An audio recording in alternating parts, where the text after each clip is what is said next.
Hey guys, it's Dave Norona here, and today we're going to talk about changing your chain case oil on the Ski-Doo Summit Rev XM. You're also going to use the similar ways to do it with a Rev from 2004 to 2007 or a Rev XP 2008 to 2012. Before we get started, you're going to need a few things. First thing you're going to need is a spring puller to get the exhaust off. I use this thing to take the springs out of Steph Schwartz's truck all the time. That's how strong it is. So check into getting one of these BRP spring puller tools. You're also going to need a 10 mil, a 17 mil. You're going to need something to collect your used chain case oil. And you're going to need some brand new, fresh, synthetic XPS chain case oil from BRP. Let's get started. First things first, we're going to use this 17 mil to take the sensor out of the exhaust and lay it over neatly like that, and then we're going to take the spring puller and get rid of these springs.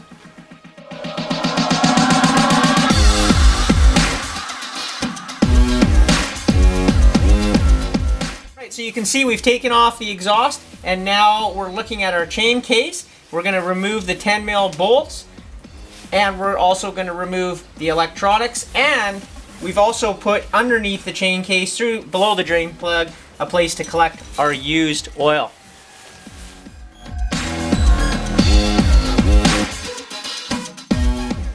On these bottom bolts here, they're a little bit hard to get at, so I use a smaller 10 to get those off.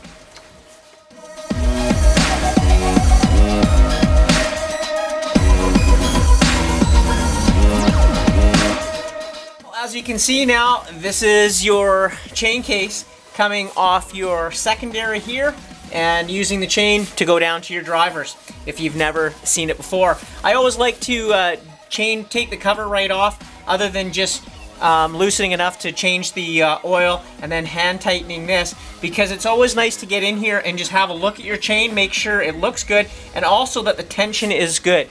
You don't want this to be too loose. This is actually perfect.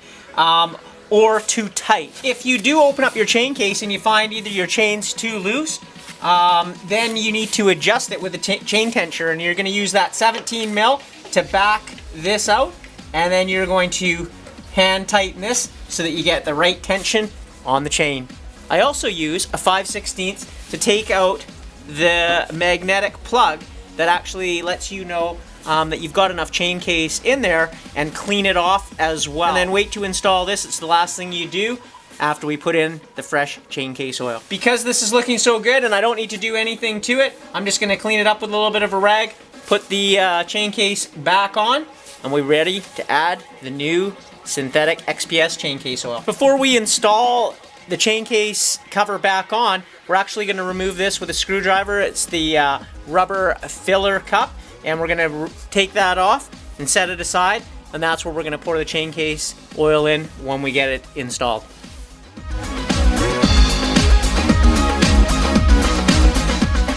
Now that we've got our Ski-Doo chain case cover back on, we're going to add 250 mils of XPS synthetic chain case oil.